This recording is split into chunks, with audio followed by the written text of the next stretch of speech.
multiple universities like Sharda University,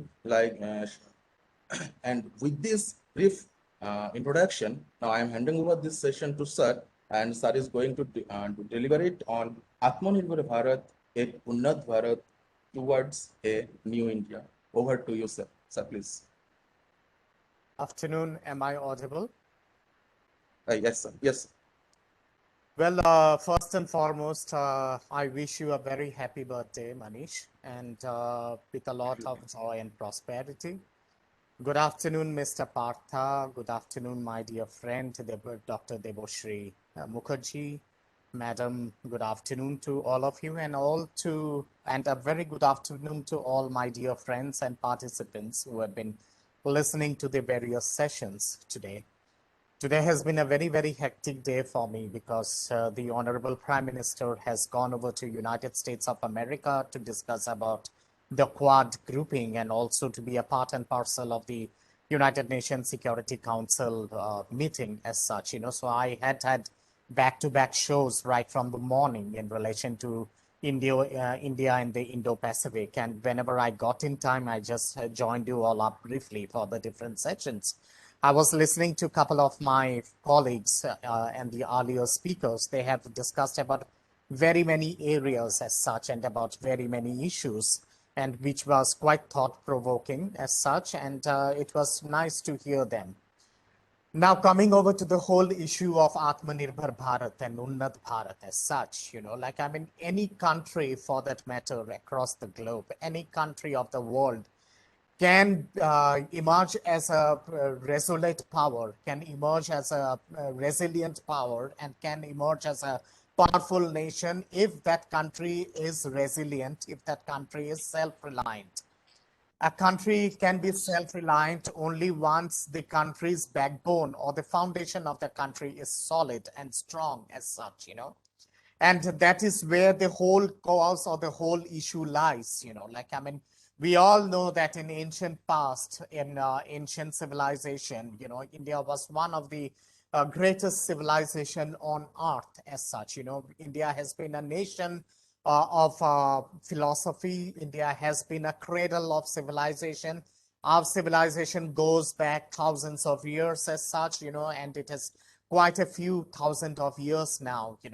Previously, the Marxist historians, they always used to proclaim, and the Western historians, the British historians, they used to proclaim that Indian civilization is not more than 5,000 years old. But through carbon dating and through various modern technology, we have found out that there are some of the archaeological remains which have been dug up in Hastinapura, or for that matter in Thanishwar, or for that matter in Indraprasth or in Dwarkapuri, or even if you go to Kandahar or Gandhar in Afghanistan, or in Lothal, or in Harappa, Mohenjo-daro and other places, Tamralipti in Bengal, if you do the carbon dating of all the artifacts found there, many of the carbon dating logical conclusion has come to a kind of a conclusion that it is no less than 15 to 16,000 years old as such, or it might be much before that as such. So I would say that Indian civilization has been one of the oldest civilization in the whole world as such. And we have given,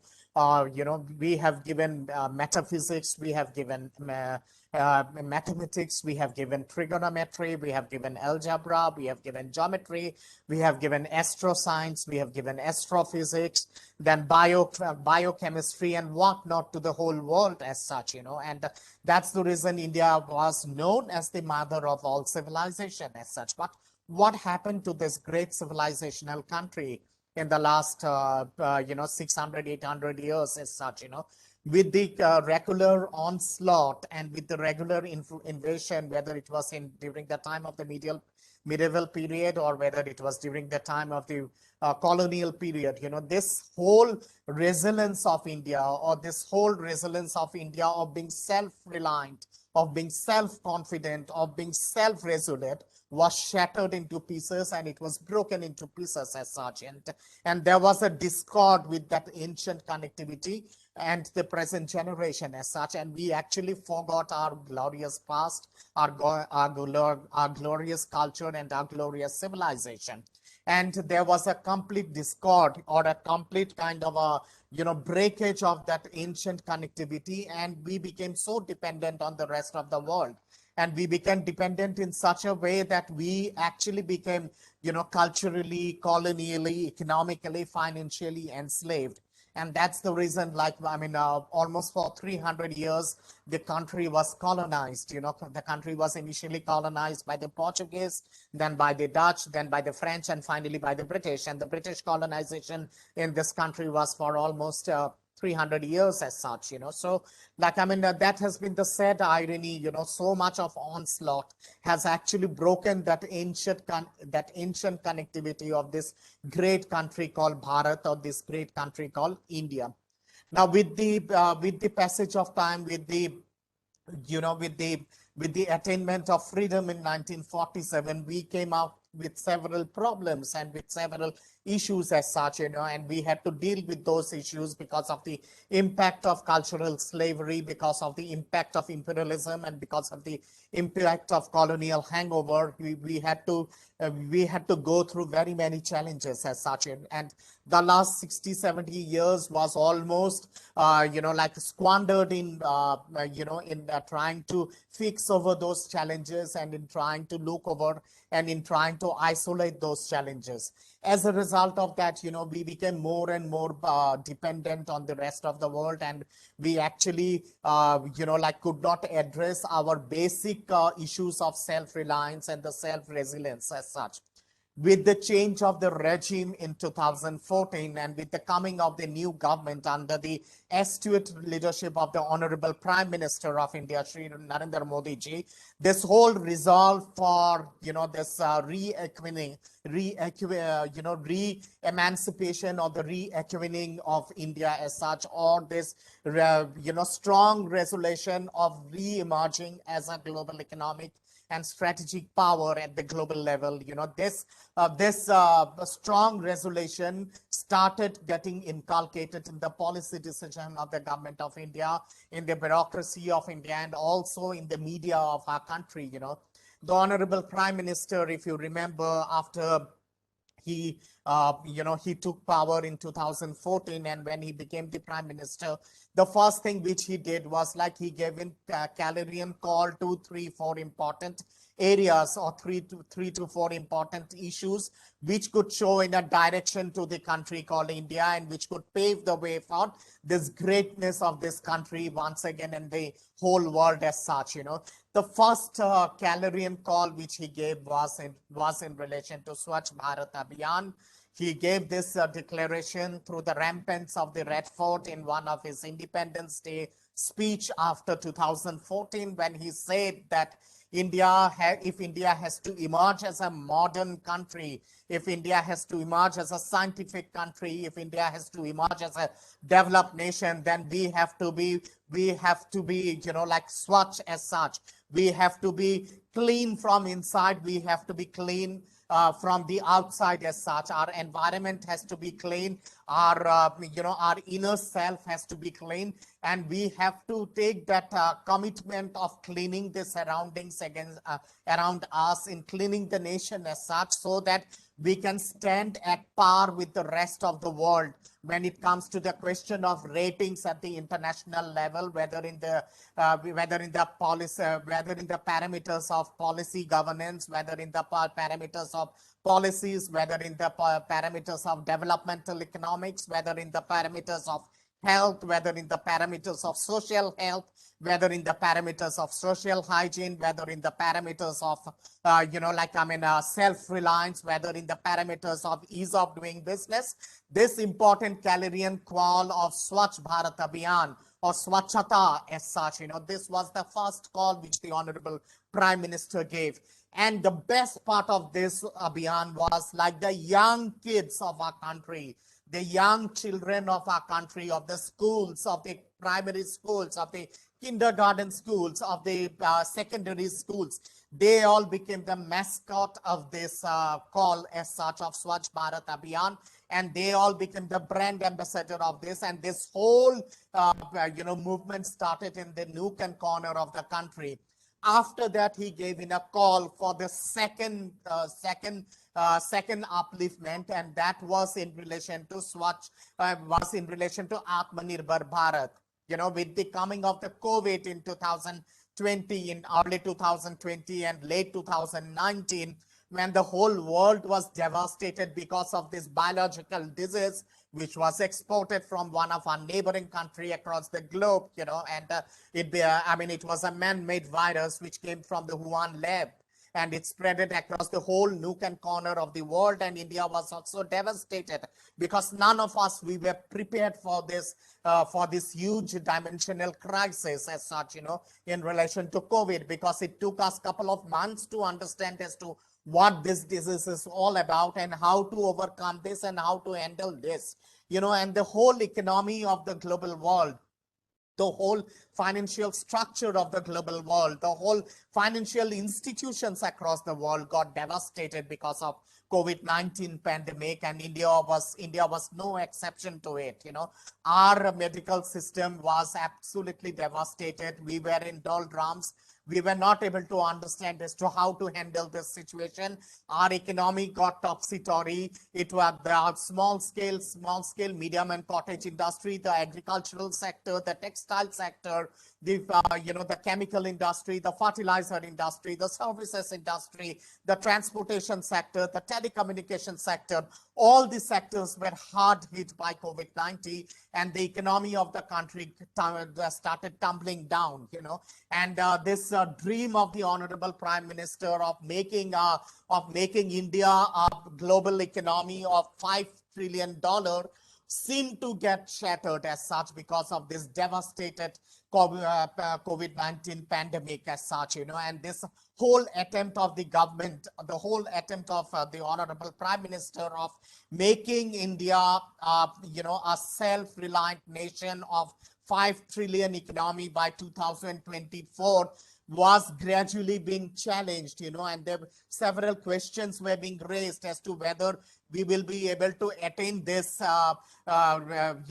attempt of a $5 trillion economy or not by 2024, 2025 as such, you know. And that is where the biggest challenge was. And it was in this challenging times that the Honorable Prime Minister, because of his farsightedness, because of his astute leadership, he understood that, you know, if we have to overcome this challenge, we have to be Atmanirbhar. We have to be self-reliant. We have to develop the backbone of our country. We have to make the backbone of our country self-reliant, strong, and we have to re-emerge, you know, we have to re-emerge as a self-reliant nation. Now, how do we do that? We do that by becoming Atmanirbhar Bharat, by becoming self-reliant Bharat, you know, by becoming local for vocal as such, you know. And the Prime Minister then gave an additional call in relation to local for vocal as such, you know. What he meant by local for vocal. By local for vocal, he meant that the biggest strength of our country is the 70% young population of our country, which is less than 60 years of age as such, you know. India is the youngest nation in the whole world, and this is our biggest asset. So the Honorable Prime Minister understood that if we have to make India Atmanirbhar, if we have to make India self-reliant, then we have to make India stand up on her feet. And for making India stand up on her feet, it is not only through Made in India, but it is also through Make in India.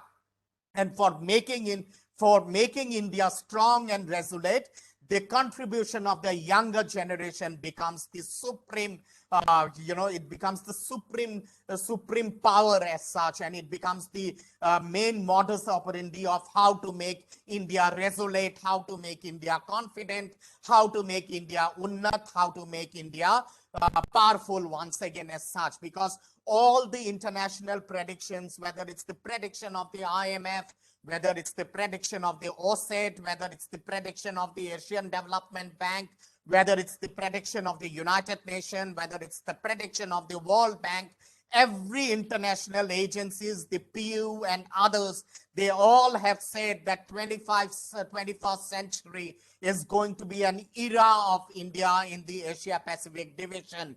It is going to be an era of India in the 21st century as such, and India would be the pioneering leader in 21st century.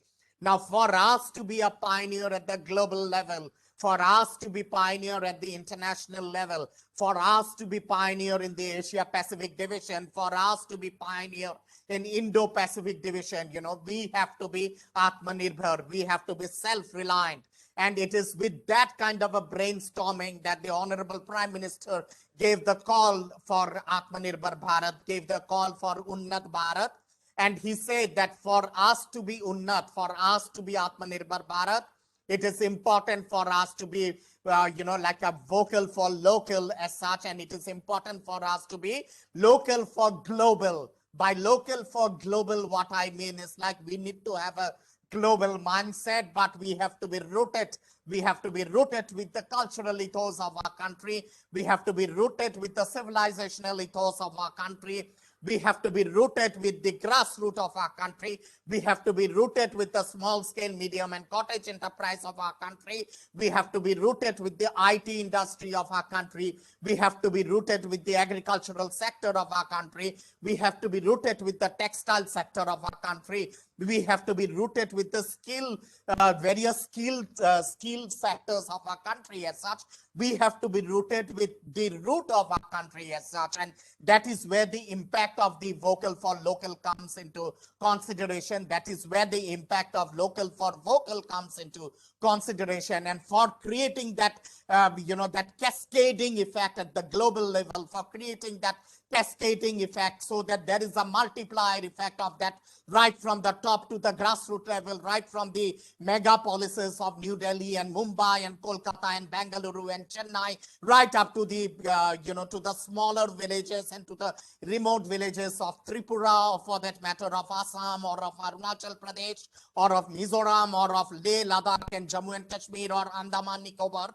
It is very important to have that connectivity between the youths of our country. And for having that connectivity between the youths of our country, it is very, very important that we have to be digital. We have to be Atmanirbhar in terms of our digitization. We have to be Atmanirbhar in terms of our IT industry. We have to be Atmanirbhar in terms of setting up small incubators at the grassroots level, and setting up more research incubators in setting up small innovative offices with a computer, and might be with a 3D technology at the grassroots level, at the village level, so that we can give that connectivity to the local villagers. We can make them understand, and we can make them understand and realize, and we can make them we can help them in getting the important ideas of the international world, in getting the important ideas of the scientific revolution which is taking place across the globe, and we can inform them with scientific ideas, with scientific innovations in NASA, in ISRO, and in other important institutions across the globe and across India as such, and therefore the role of educated youths, who are studying in universities, who are studying in colleges, it becomes very, very important. You all are the pioneers, you all are the brand ambassador of Atmanirbhar Bharat, you all are the brand ambassador of Unnat Bharat, you all are the brand ambassador of local for vocal, you are the brand ambassador of, like Digital India, you all are the brand ambassador of Skill India, and you all are the brand ambassador of Global India as such, because we need to understand and we need to take a kind of a decision, and we have to give a commitment, and we have to be so self-resolute that we need to understand that if only Bharat becomes Atmanirbhar, if only Bharat becomes global, if only Bharat becomes digitized, if only Bharat becomes Skill India, if only Bharat becomes Skill Bharat, then only India can become Atmanirbhar Bharat, then only India can emerge as a civilization of all civilizations in 21st century. The element of India is only 5% of the developed notion of our country. Like 95% of this country is Bharat. 95% of this country is based on semi-urban areas, on urban pockets, on semi-rural areas, and on rural areas. And we have to make this semi-urban areas, the semi-rural areas, and the rural areas of our country Atmanirbhar, of our country Unnat as such. At least and until we don't do that, India as a nation cannot progress. India as a nation cannot become a leader at the global level. For India to be a leader at the global level, it is very, very important for us to make India and for us to make Bharat as Atmanirbhar as such, and the youth of our country has a major role in this. The third concept which the Honorable Prime Minister spoke about is in relation to Unnat Bharat, which is the concluding part of this whole mission as such. Now, we all know that, if we are digitized, if we are skilled, if we are Atmanirbhar, if we know how to channelize our energy in relation to, vocal for local, in relation to vocal for global as such, it is quite obvious that the end result of that or the effect of that would be Unnat Bharat.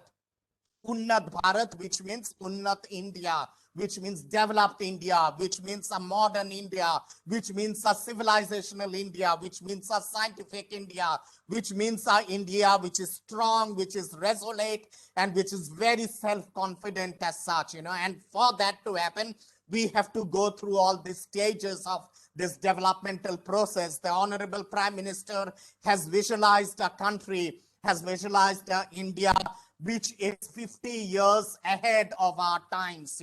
The reforms, the initiatives which he is taking now, the reforms in relation to GST, the reforms in relation to digitization, the reforms in relation to the third generation economic and financial reforms, the reforms in relation to the MSME industry, the reforms in relation to the agricultural sector of our country, the three pioneering laws in relation to the agricultural reforms, the three farm laws, all these kind of reforms, the reforms in the banking sector, the reforms in the insurance sector, the reforms in the educational sector, the implementation of the new education policy. These are all multiple plethora of reforms which the Honorable Prime Minister has initiated, and all these reforms will show a success rate, of India emerging as a number one economic power of the whole world within another 25 years down the line, within another 50 years down the line. I was listening to the previous speaker. He was talking about India becoming a civilizational power within another 150 years. I don't say that much time is required. If we are confident, if we are united, irrespective of caste, creed, and religion, and irrespective of region as such, we can emerge as a global power across the whole globe in another 25 years down the line. That is the mission of the Honorable Prime Minister. That is the mission of the present government as such. When I was doing my research way back in 1990s in Jawaharlal Nehru University, that time I was talking about Indo-Pacific region. I used to talk about Indo-Pacific. People used to laugh at me. People used to say, what is this rubbish idea about Indo-Pacific? What is this Indo-Pacific all about? And is it possible for India to emerge as a leader of the Indo-Pacific? And today I take pride in myself, because today the President of United States of America, or for that matter, the Prime Minister of Japan, or for that matter, the Prime Minister and the Presidents of the Southeast Asian countries, of the ASEAN countries, of the East Asian countries, the Prime Minister of United Kingdom, the Prime Minister of France, the whole European Union, as well as the Prime Minister or the Chancellor of Germany, they all talk about Indo-Pacific. They all talk about the Calorian importance of India in relation to Indo-Pacific. And I feel proud that the concept which I had spoken about in 1990s, that concept is being successfully implemented today. Today, the Honorable Prime Minister has gone for a meeting at the invitation of the President of the United States of America in relation to the Quad formation. Now, what is Quad all about? Quad is a small grouping of powerful nations in which we have Australia, in which we have Japan, in which we have in which we have India as such, and the United States of America coming together for a strategic combination for handling the challenges of Indo-Pacific as such, and if India was not powerful, if the Indian leadership was not powerful, all these Western powers, which used to laugh at us 50 years back or 30 years back, considering us to be a country of mosquito malaria and dengue larva, and of malaria mosquito and dengue mosquito. Today they are looking towards India, and they all say that without India, Asia Pacific division cannot be secured. Without India, Indo-Pacific cannot be secured. Without India, the challenges of Asia Pacific division, the challenges of China cannot be mitigated. The challenges of China cannot be controlled without the role of India, whether it's Australia, whether it's the United States of America, whether it's Russia, whether it's the UK, whether it's Japan, or whether it's the Southeast Asian countries. They all are talking about India today. And why are they talking about India today? It's because of this resolute leadership of the Honorable Prime Minister. It's because of the visionary leadership of the Honorable Prime Minister. It is because of the visionary leadership which India is giving to the global world as such. It's because of this quantum leap in our GDP growth rate. Pandemic had devastated our GDP growth rate as such, but the last quarter GDP growth rate, how much has been the GDP growth rate now? Now it is in double digit as such, who could ever think of India attaining a double digit GDP growth rate as such in the last 3 quarters after the pandemic? This has happened because of this tremendous resilience which Atmanirbhar Bharat has generated. It is because of this tremendous resilience which Unnat Bharat has generated. It is because of the tremendous resilience which Swachh Bharat Abhiyan, which Digital India, which Make in India, which Skill India movement has generated. Today, the youths of our country, they feel so confident that they feel that, yes, I can do it. I am a brand ambassador of my country, and I can show it to the whole world that we are no less than any other power. We are no less than any other educated boy or girl, or a girl of Oxford University, or of Cambridge University, or of Harvard University, or of MIT, when it comes to the question of delivery, when it comes to the question of deliverance at the grassroots level. Indians are nowhere Indians are not at all worse like the way the Western countries used to think. Perhaps we are way ahead of them. Today, we are at the top of affairs when it comes to NASA, when it comes to, like a Microsoft, when it comes to any plethora of international organizations you talk about, whether it is in relation to Google, whether it's in relation to NASA, whether it's in relation to IMF, whether it's in relation to the OSED, whether it's in relation to the International Monetary Fund, whether it's in relation to the World Bank. Who are there in the helm of affairs? Who are there at the top of the university chairs in Cambridge or in Oxford, or for that matter in MIT or in Boston or in Harvard? It is people of Indian origin, the Indian diaspora, whether it's in Canada, whether it's in United States of America, whether it's in Europe, whether it's in UK, they are playing a significant role at the global level. They are playing a significant role when it comes to the question of making India a powerful nation. With the Indian diaspora also lies in the importance of the local people, of the domestic people out here in our country, the educated lot in our country. This nation is fortunate. It is blessed with a bounty of natural resources. Ma Durga and Lord Shiva has blessed us with so much of bounty of natural resources, with so much of human resources, with so much of mineral resources, with so much of any resource you talk about, it is there in bounty in our country. It's the only thing is like we need to systematically assemble it together, and we need to bring it under a single window system, under a single umbrella, and that is where the pioneering leadership of the Honorable Prime Minister comes into consideration, and that is where the Honorable Prime Minister gives in this Calorian call of Atmanirbhar Bharat, of this Calorian call of Unnat Bharat as such. Let me tell you one thing, my dear friends, and all my faculty members and other esteemed speakers. that yes, India was a civilizational country. India was a global power in the past. India is a global power, and India will remain a global power.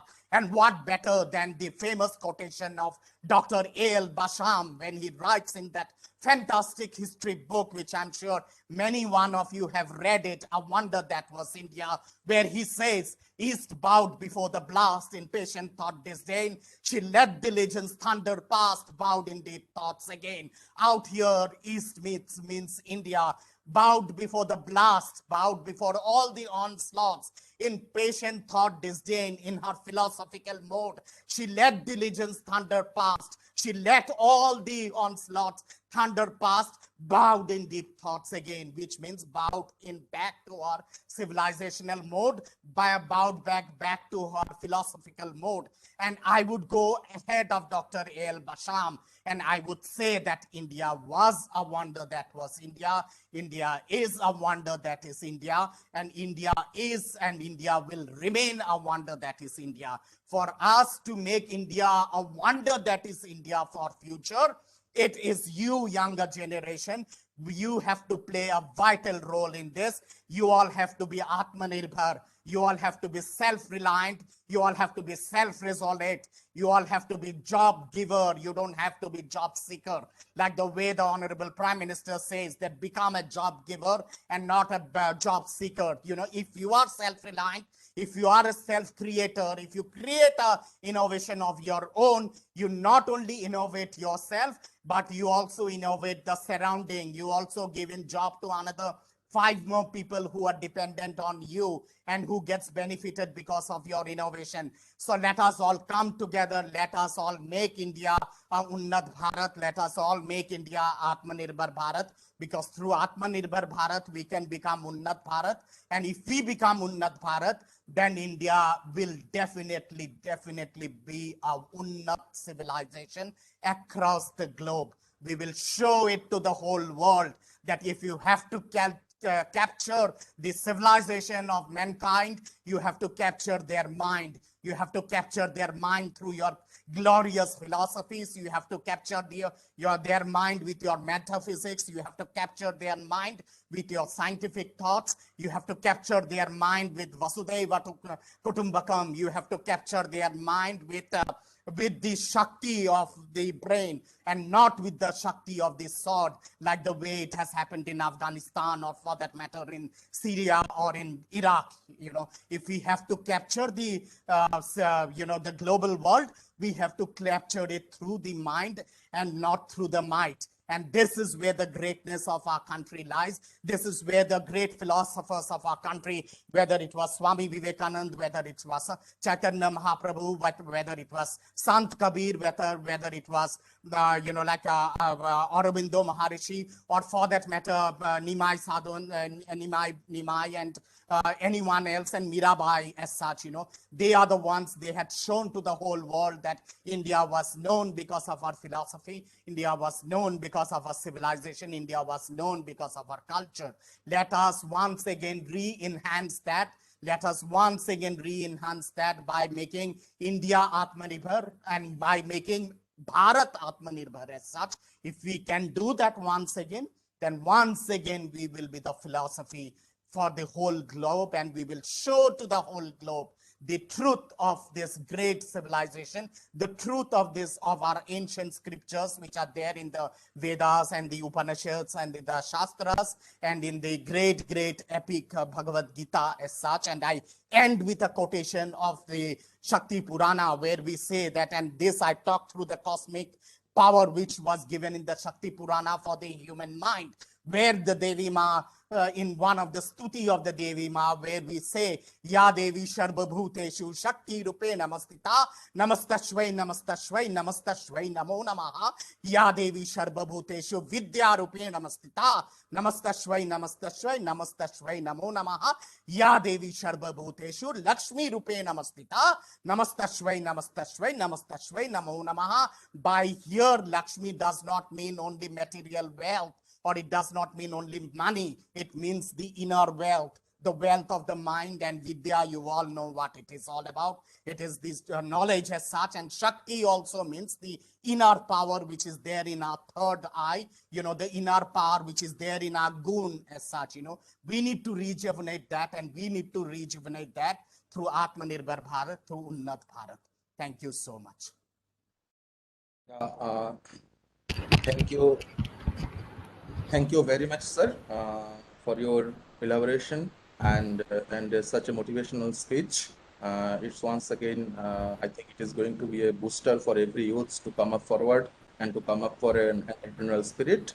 So, with this, I can request all the audiences who are there to raise questions to sir, and any questions from anyone you can directly raise.